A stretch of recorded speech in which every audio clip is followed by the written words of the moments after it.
Written by Amrit Lal. New Delhi. Updated August 15, 2017, 7:30 p.m. Modi Independence Day speech. Amidst criticism against his government for its handling of Kashmir issue, Modi said his government is committed to the lost glory of Kashmir.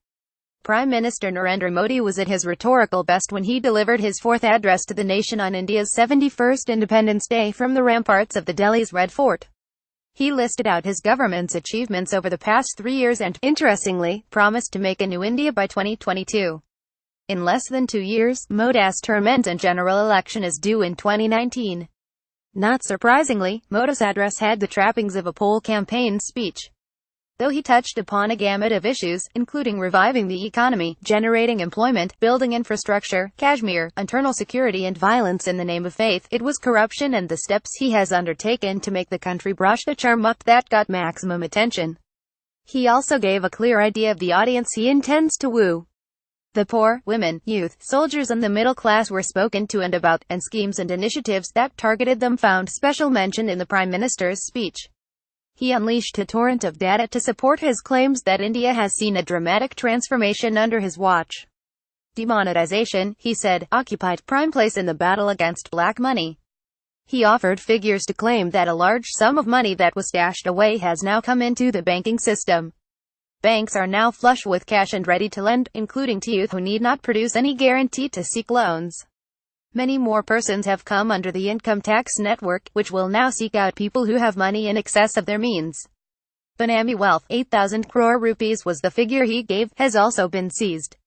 GST too was highlighted as a transformative instrument that will improve efficiency and change lives. Governance, the PM recognizes, is likely to a key factor that will influence people in elections. He talked at length how he has simplified the governance process and improved the lot of the poor and disempowered. Two sensitive issues found reference in Modi's speech. He was emphatic in denouncing violence in the name of faith and said the land of Gandhi and Buddha will reject Himsa in the name of Astha. He, of course, did not mention the political forces driving the lynchings, but nevertheless spelt out his disapproval of the violence. The restive situation in Kashmir too found a fleeting mention. Gali abuse or goli bullet can't resolve the Kashmir issue, but people will need to sit and talk, he said. He invited everyone to join the political mainstream. This hints at a departure from the hardline the Modi government has pursued in the state for the past many months. A glaring omission in the PM's speech was the absence of any reference to the neighborhood. Considering that Pakistan had found extraordinary attention in his previous speeches, many expected him to refer to India's relations with China, considering the Doklam face-off.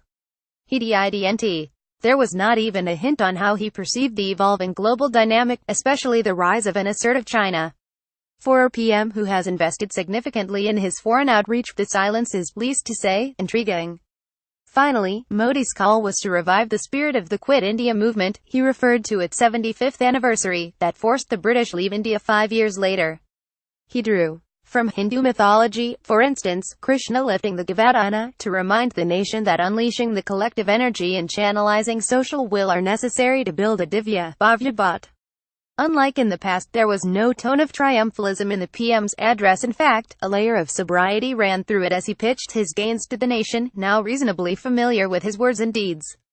For all the latest opinion news, download Indian Express app. Copyright IE Online Media Services Private Limited. Tag 70 Years of Independence. Narendra Modi.